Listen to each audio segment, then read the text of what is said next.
Magandang umaga sa ating lahat. Sunday, December 15, 2024. Ito po ang salita ng ating Panginoong Diyos na pagkain ng ating kaluluwa. Kuha sa Lucas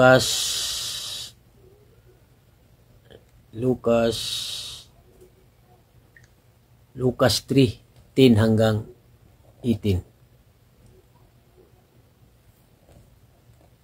Tinanong siya ng mga tao kung gayon ano po ang dapat naming gawin. Sumagot siya sa kanila, sino mang mayroong 2 balabal, ibigay mo ang isa sa wala. Gayon din ang gawin mo ng sino mang may pagkain. Dumating din ang mga maniningil ng buwis upang magpabautismo. Sila'y nagtatanong sa kanya, Guro, ano po ang dapat naming gawin? Huwag kayong sumingil ng higit sa dapat singilin, tugon niya.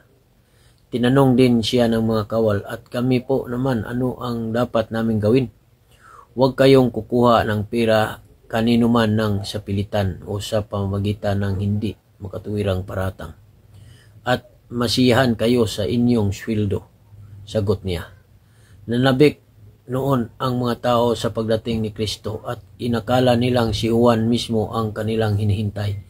Dahil dito sinabi niya sa kanila, binabautismuhan ko kayo sa pamagitan ng tubig, ngunit ang darating na kasunod ko ay magbautismo sa inyo sa pamagitan ng Espiritu Santo at ng apoy. Siya ay higit na makapangyarihan kaysa sa akin, ni hindi man lamang ako karapat-dapat na magkalag ng sintas ng kanyang sandalyas.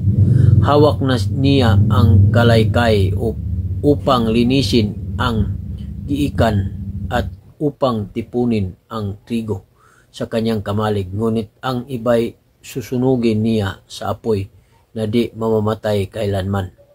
Marami bang pang bagay na ipinagpangaral ni Juan sa mga tao sa kanyang pamamahayag ng magandang balita. Ito po ang salita ng ating Panginoong Diyos. Don't forget to like, share my post. Thank you. God bless us all.